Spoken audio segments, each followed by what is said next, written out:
Il y a des géographes qui, pour X ou Y raison, aiment aller au cinéma et mobiliser le cinéma pour des raisons pédagogiques, scientifiques, les deux, ou simplement aiment parler de cinéma et voient de la géographie au cinéma. Il y a un point commun entre le cinéma et la géographie, c'est l'image. Il y a ce lien structurel qui explique peut-être en partie l'intérêt des géographes pour le cinéma. Il y a plein de géographes qui répondront qu'on peut faire de la très bonne géographie sans faire de cartes, sans faire de schémas, sans faire de croquis, mais il y a quand même un lien historique, qu'on le veuille ou non, entre l'image, notamment la carte, et la géographie. Après, je pense qu'il y a un lien plus large entre le cinéma et les sciences sociales. Les sociologues, les historiens, les économistes peuvent s'intéresser au cinéma pour mille et une raisons, comme les géographes, parce que le cinéma parle du monde dans lequel on vit. Il y a plein de manières de voir la relation entre le réel et le cinéma, mais en tout cas, il y a un lien. Il faut voir à quel point il existe, jusqu'où on va dans ce lien. Est-ce qu'il en fait rigoureusement partie? Est-ce que c'est un miroir? Il en parle de manière métaphorique, ou alors il est directement un lieu où se joue un certain nombre d'enjeux de société, notamment spatiaux, de construction de l'espace, de découpage de l'espace, de relation avec l'espace. Donc c'est un objet qu'il faut prendre au sérieux, ça je pense que c'est important de le dire, parce qu'il y a beaucoup de géographes aussi qui vont voir le cinéma comme un objet qu'on va utiliser comme ça une fois, pour écrire un petit article, pour préparer un cours, alors que c'est un terrain qui a des grandes qualités pédagogiques parce que tout le monde va au cinéma. On peut faire communion autour du cinéma. Et après,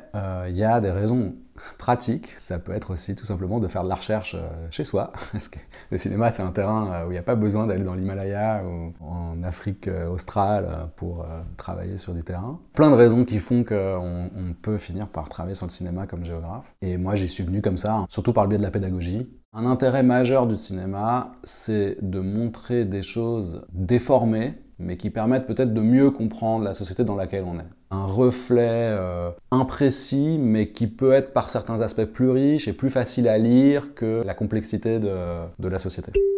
Ça, c'est très important à préciser. Moi, je suis pas critique de cinéma. Et je m'estime pas compétent comme critique de cinéma. Il faut savoir quelle formation on a, où on met les pieds, ce qu'on a à dire et ce qu'on pense être légitime à dire. Moi, quand je travaille sur le cinéma, je me demande pas ce que c'est qu'un bon film ou un mauvais film.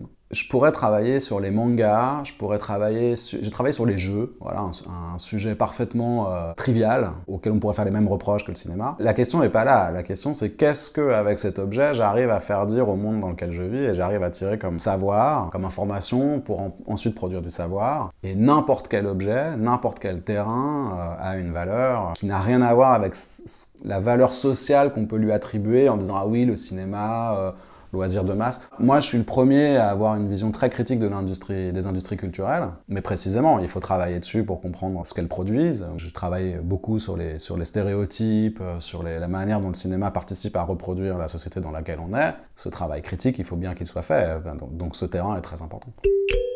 Si on veut travailler sur la manière dont la société se reproduit et fonctionne, là je parle comme un fonctionnaliste, mais l'un des supports de la reproduction sociale, c'est les stéréotypes de classe, de race, de genre, et géographiques et spatiaux, enfin, comment est-ce qu'on les associe à des territoires. Et du moment où le cinéma, l'industrie cinématographique, s'adresse à un très large public dont le but est qu'il soit aussi large que possible pour vendre le plus possible d'entrées, de DVD et de téléchargements, elle n'a pas d'autre choix que de jouer sur ces stéréotypes, consciemment ou non, et donc de participer à leur reproduction. Si on travaille sur les stéréotypes de genre, il y a des gens qui travaillent sur les cours de récréation, qui montrent comment la cour de récréation est un produit des stéréotypes de genre qui participe à les reproduire à nouveau, par la configuration des espaces de jeu, la façon dont les garçons et les filles se les approprient. C'est un terrain passionnant. On peut faire le même genre de travail sur le cinéma. J'ai travaillé sur la représentation des corps masculins dans le cinéma d'aventure et les liens qu'on peut faire avec les représentations territoriales, et notamment des territoires nationaux. C'est un discours central dans